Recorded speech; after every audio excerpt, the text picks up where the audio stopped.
너무하긴 뭐가 너무하냐? 너무한 건 너희들이지. 결혼이라는 게 너희 둘이 만나고 끝이야. 매일 얼굴 보고 부대낄 필요는 없더라도 부모와 서로 왕래하고 연락하며 사는 것이 가족 아니냐? 우리가 시댁이라고 대접해달라고 했니? 그럴 거면 결혼할 때 집은 왜 해달라고 했어? 엄마, 그런 게 아니잖아요. 맞아요, 어머님. 저희도 잘 지내려고 노력했어요. 그렇게 무자르듯 가족을 쳐내는 게 노력한 거야? 어쩜 너희는 너희들 생각만 하니? 우리들이 신경도 안 쓰고 없는 사람처럼 지내는 걸 원하는 거잖아. 엄마, 우리도 그런 말까지는 안 했어요. 보통 결혼하면 며느리들이 고생하니까 그걸 방지하려고 한 거죠. 그러니까 시댁이 없으면 명절이고 제사고 그런 거 신경도 안 써도 될 거 아니야? 나는 너희 말대로 남처럼 살 테니까 너희도 원하는 대로 편하게 살아. 오늘 이야기 속의 주인공은 66세 김씨입니다. 그리고 그녀의 아들과 며느리에 대한 이야기죠. 시집살이가 어쩌고 저쩌고 내뱉고 있는 아들과 며느리는 한 번도 당해본 적이 없어서 진짜 시집살이가 무엇인지 전혀 모르고 있는 듯 했습니다. 그동안 편하게 살아왔다는 것을 알지 못하고 본인만 똑똑하고 옳은 줄 아는 며느리에게 시집살이가 무엇인지 가르쳐 주고 싶었어요. 하지만 요즘 시대에는 예전처럼 며느리 불러다가 일을 시키고 아들과의 사이를 이간질시키는 것이 시집살이가 아닙니다. 돈이 힘이고 권력인 세상에서 요즘 시대 젊은 며느리에게 가장 무서운 방법으로 제대로 맛을 보여주고 싶었어요. 김 씨의 아들은 4년 전에 결혼을 했고 결혼하고 나서는 그 전과는 전혀 다른 사람이 된 듯 했습니다. 아니, 정확히 말을 하자면 남이 된 것 같았죠. 결혼 전에는 그렇지 않았다고 하면 이건 역시도 시어머니의 꼰대 같은 생각인가 싶겠지만 정말로 김 씨 부부와 아들은 평범한 부모 자식 사이였습니다. 하나밖에 없는 아들이라 김 씨 부부는 아들을 위해 최선을 다해서 살았고 아들도 부모의 뜻에 부응해 열심히 공부해서 대학 졸업하고 취직도 무난하게 했습니다. 아들의 직장이 멀어서 취직 이후로는 독립해 따로 살았지만 한 달에 한두 번씩은 집에 찾아와 얼굴을 보며 살았고 안부 전화도 자주 하는 사이였어요. 아들이다 보니 아무래도 딸처럼 살갑진 않았어도 무뚝뚝하게나마 부모를 챙기는 면도 있었습니다. 가끔 밖에서 만나 외식을 하기도 하고 명절이나 생일, 어버이날 같은 기념일엔 서로의 선물도 챙기곤 했었죠.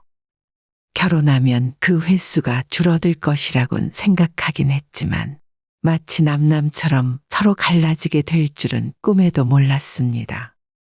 물론 그것이 며느리의 탓만은 아니겠죠. 며느리보다 아들이 더 괘씸했었고 그 아들을 그렇게 키운 것도 김 씨 부부의 잘못이었어요. 아들 나이가 33이 되었을 때 갑자기 결혼하고 싶은 여자가 있다면서 조만간 상견례 자리를 만들겠다 하더라고요. 여자친구 있다는 말도 한 번 듣지 못했는데 너무 갑작스러운 말이었어요. 뭐? 결혼할 거라면 그 전에 최소한 한 번쯤은 우리한테 소개시켜줘야 하는 거 아니니? 아, 제 여자친구가 불편한 건 싫다 하더라고요. 순간 김 씨는 뭘 잘못 들은 줄로만 알았습니다. 아들과 결혼하겠다는 여자가 얼굴조차 보여주기 싫다고 하는 게 맞는 일인가 싶었죠. 보통은 상견례 전에 집에 데려와서 인사라도 한번 해야 하는 거 아니냐? 보통이라는 게 어디 있어요? 집마다 상황이 다른 거죠. 제 여자친구가 낯을 많이 가리는 편이에요. 아들은 김 씨에게 무심하게 대답했어요. 다짜고짜 상견례부터 하자며 날짜를 통보하는 게 무슨 경우인가 싶었지만 애들이 그렇게 하겠다고 하니 어쩔 수가 없었죠. 하지만 기분은 이미 상할 대로 상한 뒤였습니다. 그렇게 말을 한 예비 며느리나 그 말을 고지곳대로 전한 아들이나 나이에 비해 분별력이 없구나 싶었죠. 하지만 상견례 날에 예비 며느리와 첫 만남을 한 뒤로 상황이 이해가 가게 되었습니다. 처음에는 서로 인사를 나누고 안부를 묻다가 결혼에 대한 이야기를 나누면서 평범한 상견례처럼 흘러갔어요. 예상한 대로 며느리는 차갑고 무뚝뚝한 성격으로 보였고, 대신 자기가 중간에서 양가 부모에게 앞으로의 계획을 설명하는 모습이 똑부러지게 느껴졌습니다. 이렇게 야무진 성격이면 부모한테는 잘 못하더라도 앞으로 잘 살겠거니 생각했죠. 하지만 한참 분위기가 무르익을 무렵 예비 며느리는 김씨 부부를 보며 이렇게 말을 하는 겁니다. 첫째로 저는 제사는 절대 싫어요. 우리 집은 제사 안 지내는데 나중에 부모님들이 돌아가셔도 제사 지낼 생각은 전혀 없다는 말이에요. 그 말을 듣고 김 씨는 저절로 인상이 찌푸려졌습니다. 있지도 않은 제사를 하기 싫다고 통보하는 상황이 맞는 건지 모르겠더라고요. 그리고 두 번째는 서로 생일은 챙기지 않고 각자 보내기로 해요. 물론 제 생일에도 전화 같은 건 안 하셔도 돼요. 그 말은 결국엔 우리 부부의 생일을 챙기지 않겠다는 소리였죠. 오빠가 부모님들 생신 챙기는 건 말릴 생각 없는데 저는 참석 안 할 거예요. 용돈이나 선물은 일정 금액 안에서 보내드릴 의향은 있고요. 여기까지만 해도 남편 입에서 헛웃음이 절로 나오고 있었지만 아직 하나가 더 남아 있었습니다. 마지막으로 가장 중요한 건데 명절이에요. 명절에 음식 준비 안 할 거고요. 당일 아침에 가서 밥 한 끼 먹고 오겠습니다. 그쯤 되니 김 씨는 물론이고 남편도 표정 관리가 안 됐는지 얼굴이 울그락불그락 하고 있었죠. 대체 이게 뭐 하자는 건가 싶었습니다. 이런 말을 보통 상견례 하는 자리에서 통보하듯 하는 사람이 있나 싶었죠. 이렇게 생각을 하더라도 살면서 눈치껏 서로 맞춰가는 것이지 꼭 계약을 하는 것처럼 일방적으로 통보할 문제가 아니라 생각했어요. 김 씨 부부가 어안이 벙벙해 아무 말도 못하고 있을 때 마치 그때 생각났다는 듯 또 한 가지 말을 꺼냈습니다. 아, 맞다. 그리고 볼 일이 있으시면 오빠 통해서 연락 주셨으면 좋겠어요. 그리고 저도 특별하게 전화 드릴 일은 없을 테니 제가 전화 안 하더라도 그러려니 하고 이해해 주세요. 시댁에 방문하더라도 제가 가고 싶을 때 갈 거니까 강요하지는 말아주시고요. 쉴 새 없이 쏟아지는 말에 입을 다물지 못하고 있었는데 예비 사돈이라는 사람은 옆에서 맞장구를 치고 있었습니다. 요즘 세상에 구구절절 맞는 말 아닙니까? 사실 저도 시댁에 잘 안 갔거든요. 이런 건 남편이 중간에서 잘해줘야 고부 갈등이 없고 서운한 게 없는 법이거든요. 속도 없는 아들 녀석은 그런 말을 듣고도 자기가 중간에서 잘하겠다며 고개를 숙였습니다. 김 씨는 이게 별일 아닌 일이고 받아들여야 하는 건가 싶었어요. 하지만 아무리 생각을 해봐도 경우가 너무 없었습니다. 김 씨 부부가 표정을 굳히고 아무 대답이 없자 예비 며느리가 먼저 말을 꺼냈어요. 사실 제가 할 말은 꼭 해야 하는 성격이거든요. 며느리라는 이유만으로 희생해야 하는 시대는 지났잖아요. 괜히 나중에 기분 상하실까봐 미리 말씀드리는 거예요. 요즘 애들이 이렇게 똑 부러진다니까요. 저희 집은 딸만 둘이라 애들 덕분에 생각도 젊게 살고 있어요. 제가 어디서 들은 소린데 아들이나 며느리는 해외 나가 사는 친척이라 생각해야 속이 편하다 하더라고요. 어떻게 보면 쿨한 게 좋을 수도 있겠지만 김 씨의 마음은 서늘하게 얼어붙었습니다. 이런 말을 듣고 기분 상하지 않을 사람이 어디에 있겠습니까? 며느리는 내 딸이 아니라는 것 정도는 알고 있었고 효도 받을 생각도 눈꼽만큼도 없었어요. 하지만 일어나지도 않은 일을 가지고 이렇게 딱 잘라 말하는 게 무례하다고 느껴졌습니다. 사실 김 씨에게는 월세를 주던 25평 아파트가 한 채 있었어요. 나중에 아들 결혼할 때 주려고 생각해왔었고 아들 역시도 알고 있었죠. 아마 자기 결혼할 때 그 집을 물려줄 것이라 당연하게 여기고 있었습니다. 그날 돌아오는 차 안에서 아들에게 원래 예비 며느리 성격이 그런 걸 알고 있었냐고 물었어요. 성격이요? 어떤 거요? 어른들 앞에서 첫 번째, 두 번째 하며 당돌하게 말을 하더구나. 아, 그거요? 오늘 바로 말을 할 줄은 몰랐는데. 원래 사귀면서도 그런 말은 가끔씩 했었거든요. 너무 초면에 정없이 구는 거 아니야? 먼저 전화도 하지 말라는 거잖아. 에이, 그래도 똑 부러지니까 좋잖아요. 저는 틀린 말 하나도 없다고 생각해요. 괜히 고부 갈등 일어날 만한 상황을 먼저 차단하는 거니까요. 요즘 젊은 사람들에게 이 정도는 당연하다는 듯 말을 하는 아들이었기 때문에 김 씨는 원래 요즘은 이게 맞는 건가 싶었습니다. 본인이 생각까지 늙어버려서 따라가질 못하는 것 같았죠. 생각해보면 며느리와 전화통화할 일도 별로 없을 것 같았고 어차피 집에서 제사는 안 지내고 있었습니다. 며느리에게 생일상 받고 싶은 마음도 없고 명절에 불러다 일 시킬 생각도 없었으니 크게 달라질 것도 없었죠. 그래서 본인이 생각을 바꾸고 며느리를 이해해 보려고 노력했습니다. 하지만 그 기준이 시댁과 친정이 다르다면 그건 또 다른 문제였어요. 며느리가 시댁에 하는 것과 사위가 처가에 하는 것이 서로 다르다면 그건 김 씨도 마음이 상할 수밖에 없는 일이었죠. 결국 아들이 결혼하고 그 이후 몇 달이 지난 뒤의 일이었습니다. 너 내일 아버지 생신인데 알고 있는 거 맞지? 남편 생일이 다 와가는데 연락도 없는 아들에게 김 씨가 먼저 전화를 걸었어요.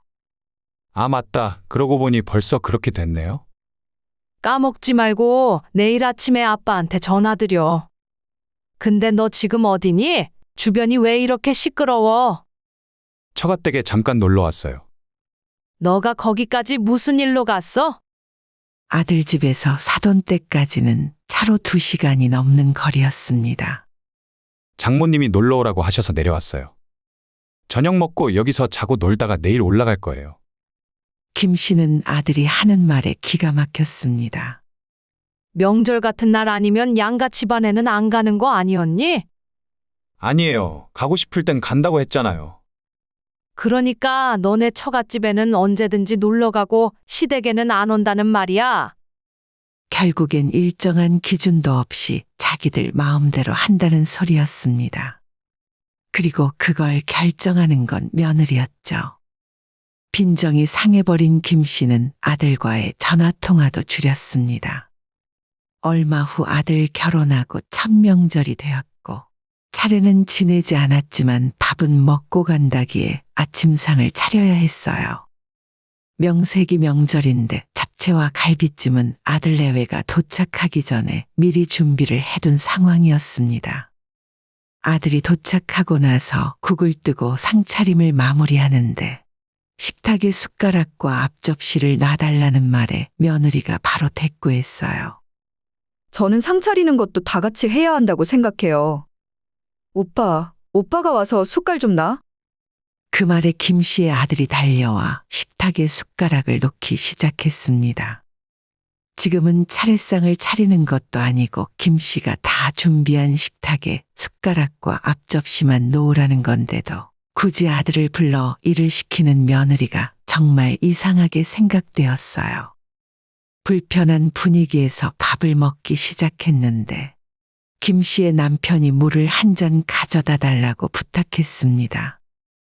사실 김 씨의 남편은 얼마 전 무릎 수술을 했고 평생 몸을 쓰며 일을 하다가 은퇴를 하고 여기저기 아픈 곳이 늘었어요.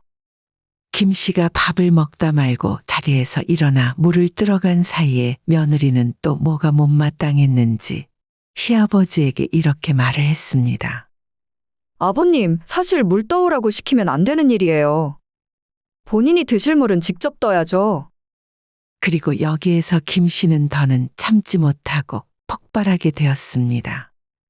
아니, 내가 언제 너한테 물 떠오라고 했어? 이런 식으로 할 거면 명절이라고 우리 집엔 뭐 하러 온 거야? 됐으니까 다음부터는 그냥 얼굴 보이지도 마라.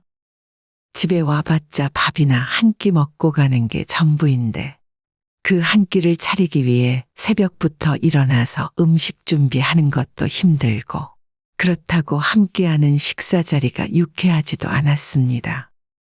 김 씨도 며느리 눈치 보는 것이 기분만 상하는 것 같아서 싫었어요. 그 이후 다음 명절부터 아들 내외는 집에 찾아오지 않았습니다. 그러고 나니 당연히 몸은 편했고 마음도 편했어요. 서로 연락도 안 하고 얼굴도 안 보고 바라는 것도 없으니 정말로 김 씨 부부와 아들 내외는 남처럼 지내게 되었습니다. 이 정도면 친척이나 이웃도 아니고 어쩌면 남보다도 못할 사이였어요. 그런 아들 부부도 아이가 생긴 뒤로 조금 달라진 모습이었어요. 엄마, 이번 주말에 한번 갈게요. 자기들이 오고 싶을 때만 온다더니 아이를 낳고 나니 오고 싶은 날이 많아진 것 같았습니다. 육아가 어지간히도 힘든 모양인지 주말만 되면 아이를 맡기겠다고 찾아왔어요. 그렇게 남처럼 지내더니 정작 자기들이 필요할 때는 부르지 않아도 잘만 찾아오더라고요. 사실 사돈댁과 거리가 멀다 보니 애봐줄 사람은 김씨 부부밖에 없었죠. 처음엔 눈에 넣어도 안 아플 손주라서 김씨도 모르는 척 받아주었어요. 괘씸한 마음이 들었지만 그래도 손주는 예뻤습니다. 저희 가볼게요.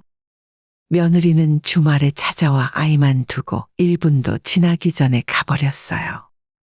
늦은 나이에 애 보느라 당신이 고생이네. 남편은 손주를 업고 있는 김 씨를 보며 혀를 쯧쯧 찼습니다. 어린 아이를 돌보는 일이 쉬운 건 아니었지만 그래도 내 손주니 견딜만 했습니다. 하지만 그것도 얼마 못 가고 아들 내외에 이어 손주까지 꼴 보기 싫어지게 되는 일이 생기고 말았어요. 어느 날 김 씨가 잠시 집 앞마트를 다녀온 사이에 남편이 안방에서 화장실 가는 길에 쓰러지고 말았던 것이었습니다. 바로 구급차를 불러서 병원 응급실로 옮겼고 조금만 늦었으면 안 좋은 일이 있었을 거란 의사의 말에 오싹한 기분까지 들더라고요. 남편이 최근 거동이 불편하다는 소리를 자주 했었는데 이렇게 병원에 누워 있으니 서로가 나이를 많이 먹었다는 현실이 피부로 와닿았어요. 남편은 한번 쓰러지고 난 뒤에 본인도 많이 놀랐는지 아들을 보고 싶어 하는 것 같았습니다. 김 씨가 병실을 나서서 아들에게 전화를 걸었지만 신호음만 계속 울리고 아들은 전화를 받지 않더라고요. 분명 퇴근을 해도 진작에 했을 시간이었는데 아무리 걸어도 전화를 받지 않아 어쩔 수 없이 며느리에게 전화를 걸었습니다. 네, 어머님 어쩐 일이세요? 너희 아버지가 쓰러지셔서 지금 병원에 계신다. 네? 아버님이요? 그래, 오늘은 늦어서 더 이상 면회가 안 될 것 같고 내일 한번 찾아올래? 내일이요? 오빠랑 한번 상의해보고 다시 말씀드릴게요. 그렇게 며느리는 전화를 끊었고 김 씨는 답장을 기다렸어요. 한 10분쯤 지났을 때 며느리 대신 아들에게서 전화가 걸려왔습니다. 엄마, 아버지 쓰러지셨다면서요? 그래, 지금은 좀 괜찮아지셨어. 하마터면 큰일 날 뻔했대. 사실 제가 연차 내고 처갓집 식구들이랑 펜션 놀러 왔거든요. 지금 바로 가기가 그래서 내일 올라가면 연락드릴게요.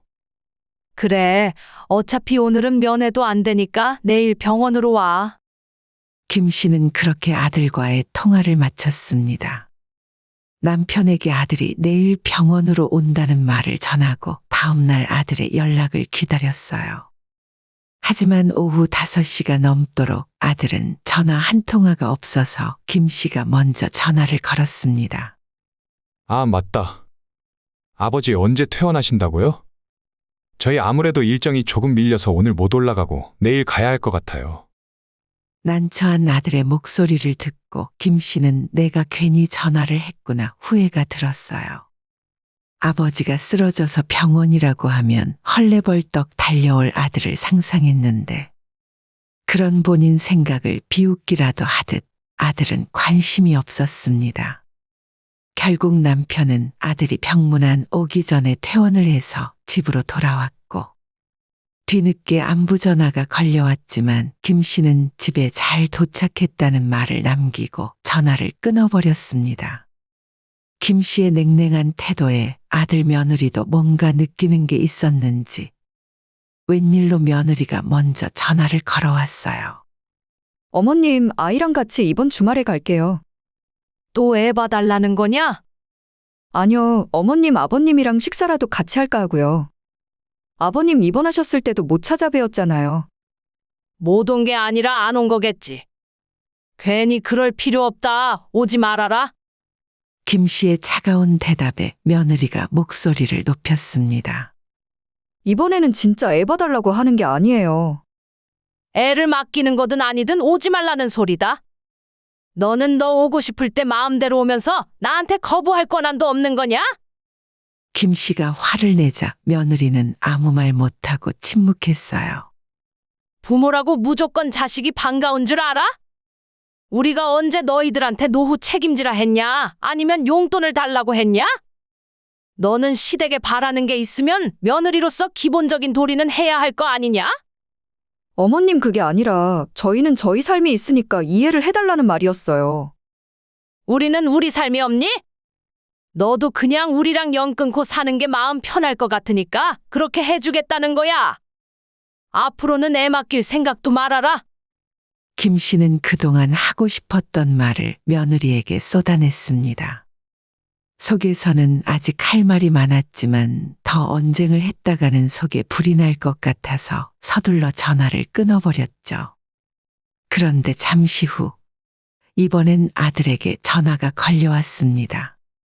왜 며느리한테 그렇게까지 하세요? 엄마 진짜 너무하세요. 내 배 아파 낳은 자식이지만 이렇게까지 정 떨어질 수 있나 싶었습니다.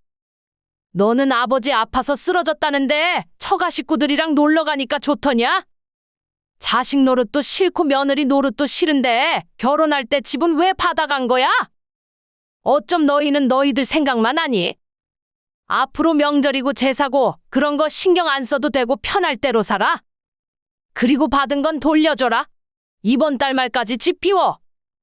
엄마, 농담이시죠?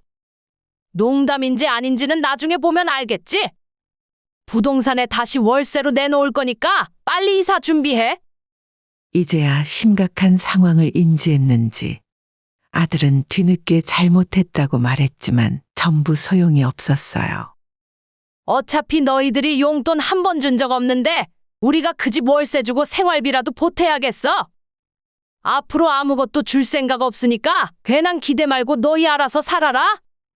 그렇게 김 씨는 아들 내외를 집에서 내쫓았고 집은 다시 월세를 주었습니다.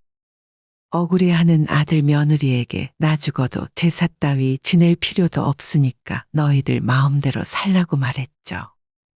요즘 사람은 원래 이런다며 자기 하고 싶은 대로 하고 살던 며느리는 요즘 방식으로 돈으로 혼내가며 시집살이 시키는 것이 가장 좋은 방법인 것 같더라고요. 뒤늦게 아들 며느리가 찾아와 잘못했다고 싹싹 빌어도 전혀 소용없었습니다. 그 뒤로도 서로 연락도 안 하고 살기 때문에 지금은 아들 내외가 어디서 어떻게 살고 있는지도 모르고 있어요. 오늘의 영상은 여기까지입니다. 이 글을 보신 모든 분들의 노년에 웃음과 행복만 가득하기를 기원합니다.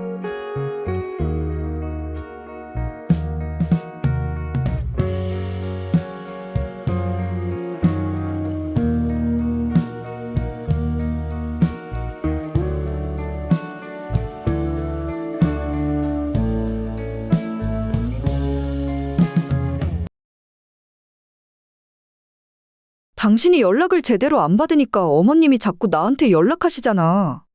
이런 일 좀 없게 해. 나 진짜 불편하다니까. 시댁 관련한 일은 당신이 알아서 하기로 했잖아. 애초에 집도 반반했는데 내가 왜 시댁 눈치를 봐야 해? 자꾸 전화 오고 카톡 오니까 스트레스 받아 미치겠어. 오늘의 이야기 속 주인공은 60세 김 씨 이야기입니다. 그리고 그녀의 며느리에 관한 이야기죠. 김 씨는 아들이 나이가 차면서 며느리가 생기면 어떻게 지내면 좋을까 하는 생각을 많이 해봤습니다. 요즘 며느리들은 예전과는 다르다고 해서 친딸처럼 지내는 건 기대도 해본 적이 없었어요. 김 씨 역시도 그건 그것대로 불편할 것 같기도 했거든요. 하지만 이렇게 연락조차 주고받지 못할 며느리를 맡게 될 줄은 몰랐습니다. 수시로 전화를 하는 것도 아니었고, 며칠에 한 번 간단한 카톡 하나 보내는 것조차 진절머리를 치는 며느리였고, 자기 필요할 때만 연락했기 때문에 더욱 가증스럽게 느껴졌습니다.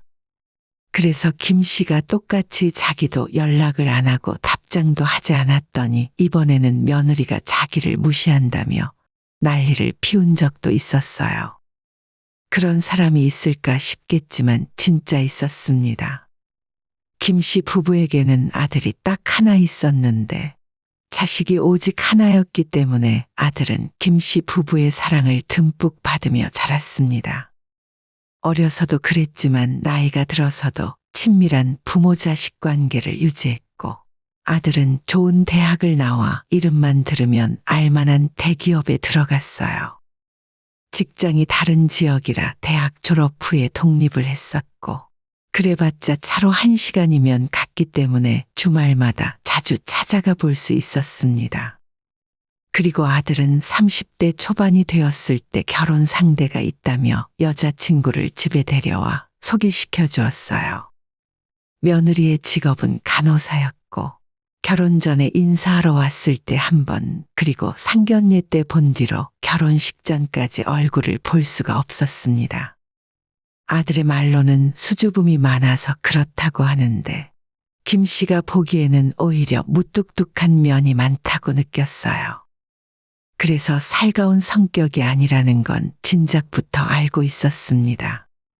그래, 너희들 신혼집은 어디로 구할 예정이냐? 가급적이면 우리 집이랑 멀지 않았으면 좋겠는데.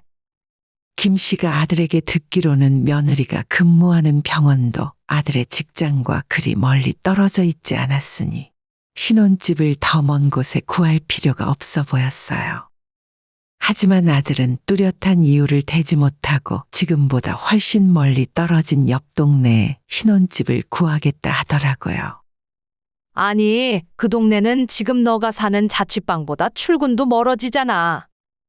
우리도 거기까지 가려면 2시간은 좋게 걸릴 텐데.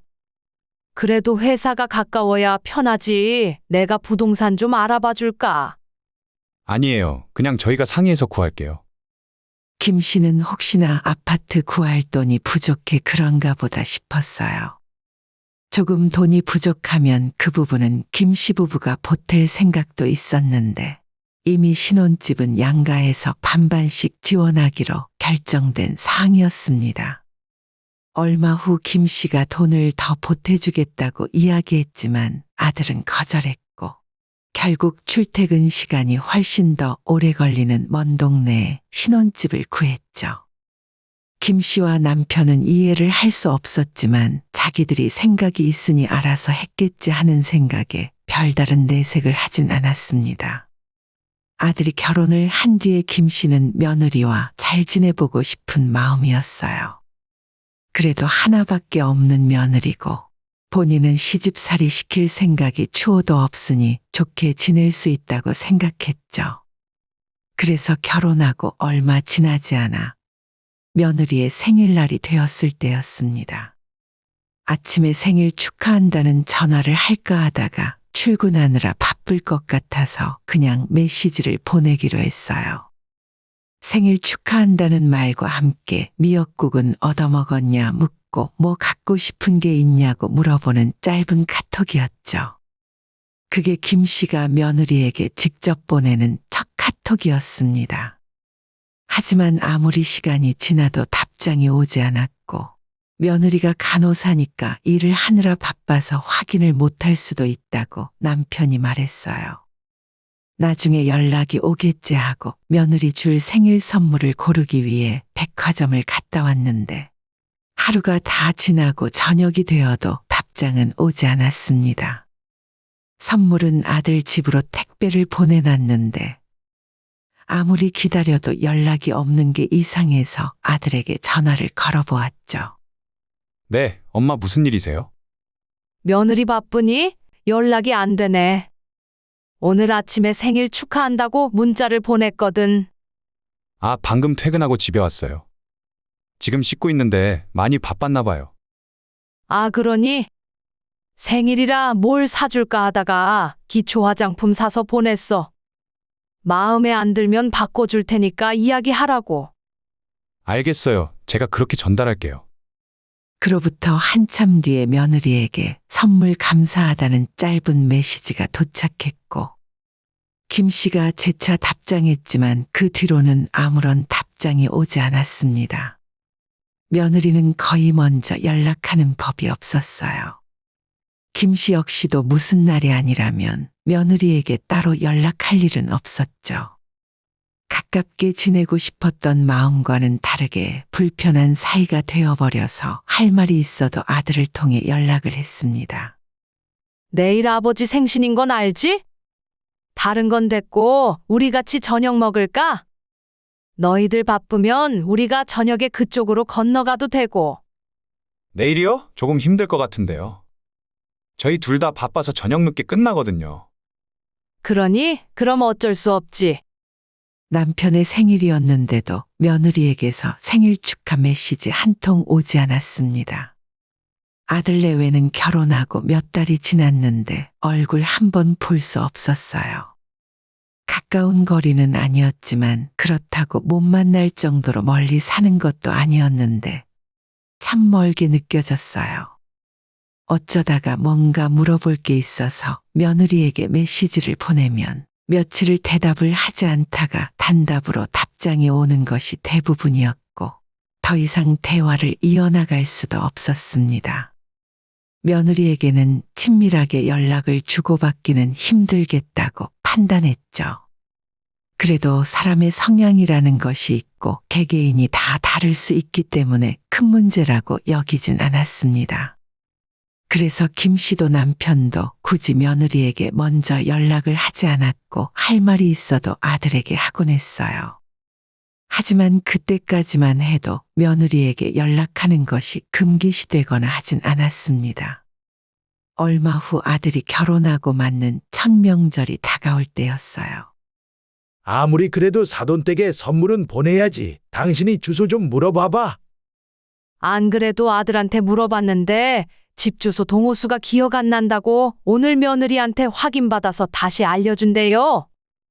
근데 아직도 연락이 없네. 그냥 며느리한테 전화해서 직접 물어보면 되잖아. 남편의 말에도 김 씨는 며느리에게 먼저 전화하거나 문자 보내는 것이 꺼려졌어요. 하지만 선물 택배를 빨리 주문해야 명절 전에 도착한다는 남편의 성화에 못 이겨 며느리에게 전화를 걸었습니다. 하지만 근무를 하고 있는지 전화는 받지 않았고 문자로 사돈댁 주소 좀 알려달라 메시지를 보내놨어요. 하지만 역시 한참을 기다려도 답장은 오지 않았고 그렇게 며느리의 연락만 기다리다가 하루가 그냥 지나가 버리고 말았습니다. 답장은 아직이야. 아들도 연락이 없고 며느리도 연락이 없으면 어쩌자는 거야. 좀 기다려봐요. 바빠서 그렇겠지. 기다리다 못해 아들에게 전화를 걸어서 사돈댁 주소가 어떻게 되냐고 물어봤더니 아들은 깜빡했다면서 지금 당장 며느리에게 확인하고 알려주겠다고 하는 겁니다. 그리고는 5분도 지나지 않아 사돈댁의 주소가 문자로 날아오더라고요. 아들의 메시지를 보고 더 황당한 기분이 들었습니다.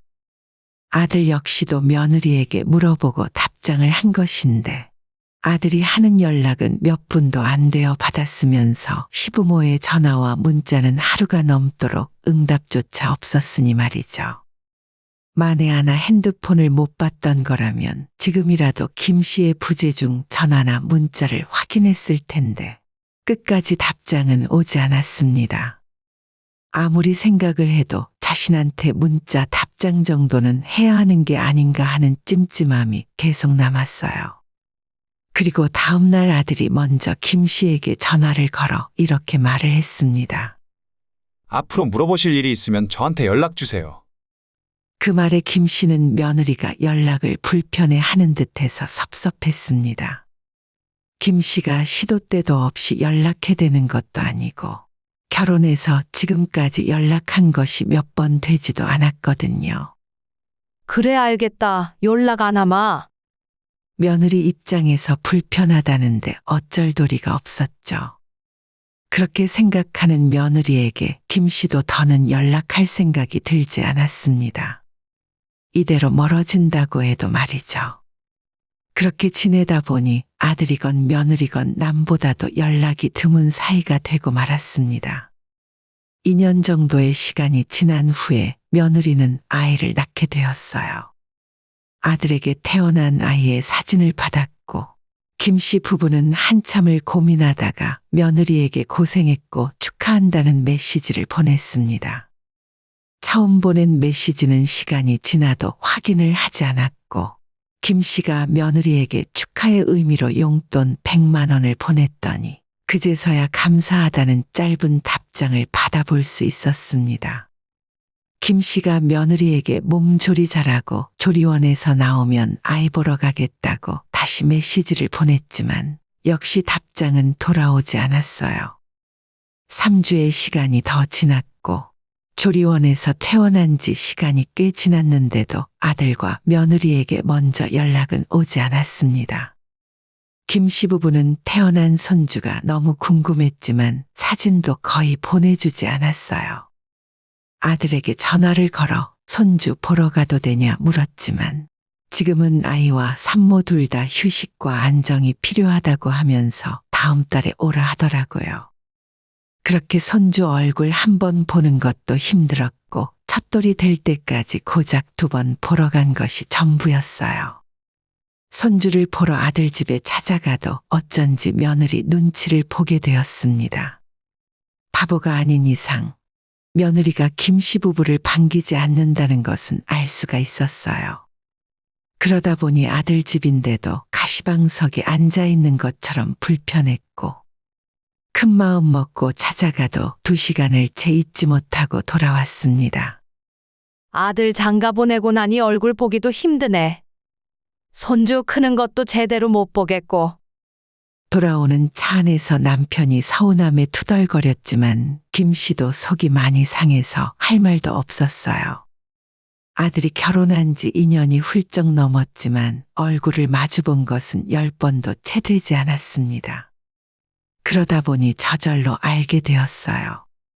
아들 부부가 굳이 직장에서 먼 곳에 신혼집을 얻은 이유는 직장이 중요한 것이 아니라 김 씨네 집에서 멀어지는 것이 목적인 듯 했습니다. 만약 그런 이유가 아니었더라도 그렇게 생각하도록 만든 아들과 며느리에게 섭섭한 마음이 들었어요. 며느리의 태도 덕분에 어느 정도는 적응이 되어 있었지만 앞으로도 이런 아들과의 거리에 익숙해져야 한다고 다짐했죠. 하지만 그렇게 거리를 두던 아들과 며느리는 상황에 따라 태도가 달라졌어요. 엄마, 서인이 하루만 맡아주실 수 있어요? 하루 동안 우리 집에서 재우라는 말이야. 네, 결혼 기념일이라 둘이서 1박 2일로 어디 좀 다녀올까 싶어요. 애엄마도 그동안 많이 지친 것 같아서요. 알겠다. 토요일에 맡기고 일요일에 데려갈 거지? 네, 맞아요. 그럼 엄마가 봐주시는 걸로 알고 있을게요. 갑자기 자기들 놀러 간다고 아이를 봐달라는 부탁을 하더라고요. 아이에게 이유식을 먹여야 한다며 여러 개의 통이 담긴 가방을 주고 갔는데 김 씨가 보기에 뭐가 뭔지 도무지 알 수가 없었습니다.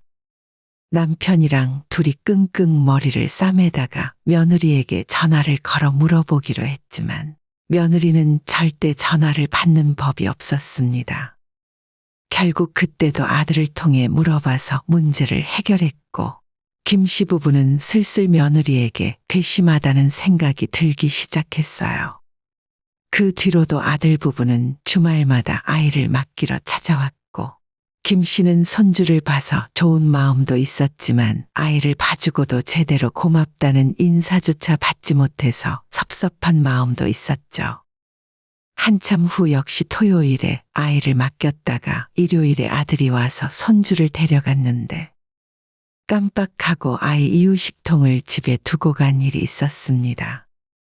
아들에게 바로 전화를 걸어봤지만 운전 중인지 전화를 받지 않아서 며느리에게 이유식통 놓고 갔으니 아무 때 나와서 찾아가라고 문자를 보냈어요.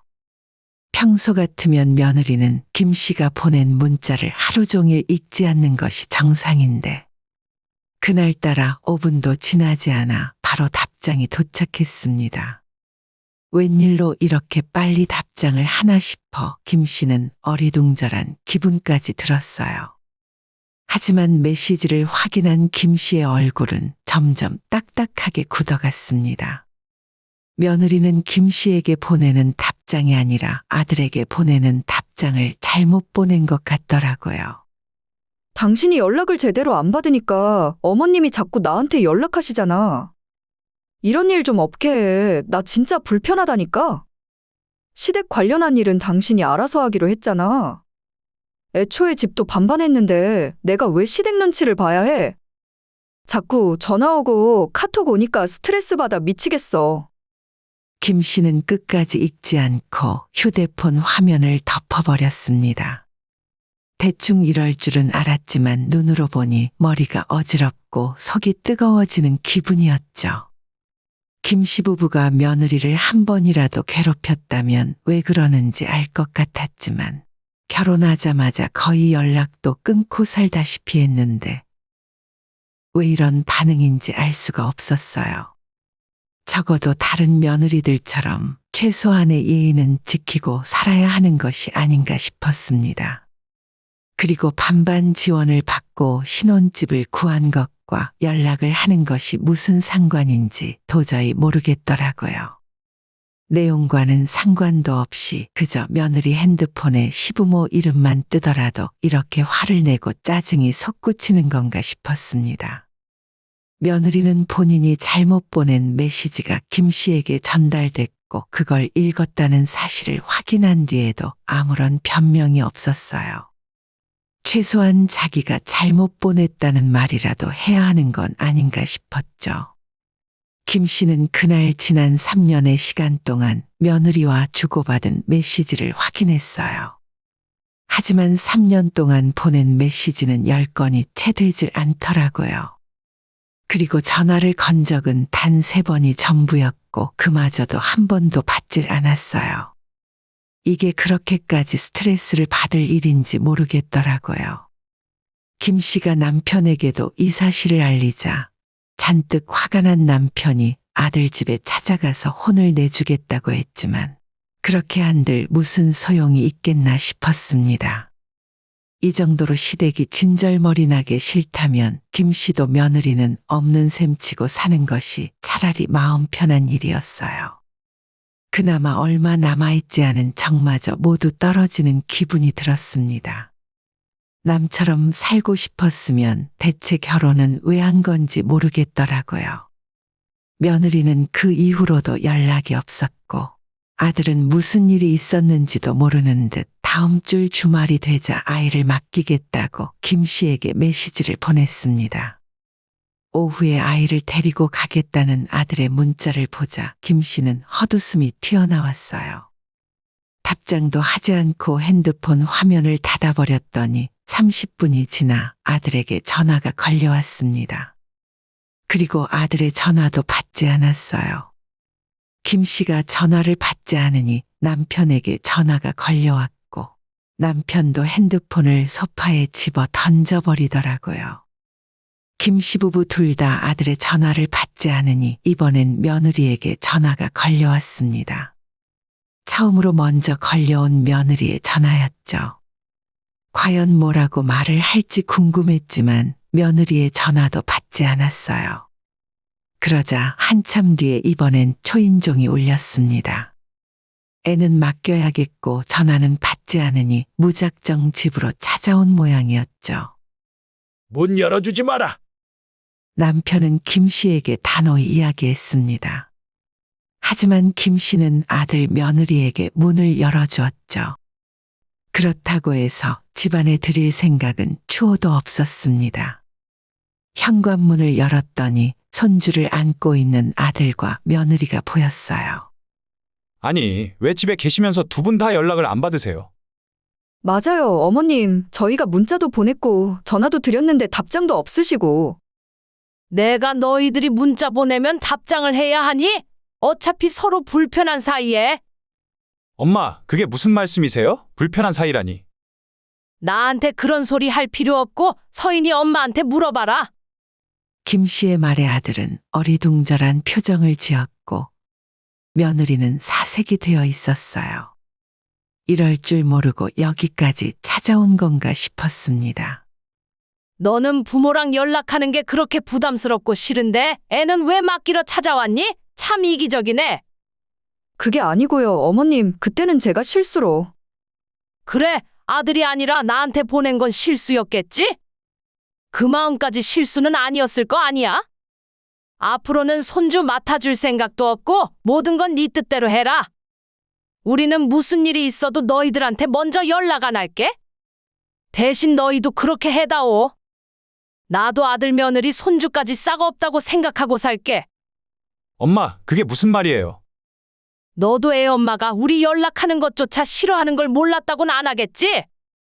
너도 며느리랑 똑같은 거야.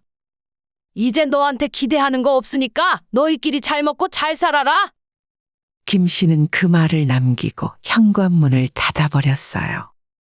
아들이 망연자실한 표정이 눈에 들어왔지만 신경 쓰지 않았습니다. 그날 이후로 아들은 물론이고 며느리에게도 사과 메시지가 매일 날아왔지만 김 씨 부부는 철저하게 무시해버렸어요. 지난 3년간 무시당했던 부모의 심정은 전혀 생각조차 하지 않는 듯 했습니다. 당신 절대 먼저 연락하지 마. 이참에 전화번호를 바꿔버리던가 아예 찾아오지 못하게 이사라도 갈까? 남편이 더 화를 내주니 김 씨의 기분은 한결 나아지는 듯 했어요. 휴대폰 번호를 바꾸거나 이사를 가진 않았지만 현관 비밀번호도 바꿔버렸고 휴대폰에서 아들과 며느리는 차단해버렸습니다. 그렇게 한다고 해서 며느리가 진심으로 반성할 일은 없을 것 같았고 시간이 지나니 자식들은 김 씨 부부의 관심에서 멀어졌어요. 불효막심한 자식은 잊고 부부의 인생을 즐기며 살기로 다짐했습니다. 오늘의 영상은 여기까지입니다. 이 글을 보신 모든 분들의 노년에 웃음과 행복만 가득하기를 기원합니다.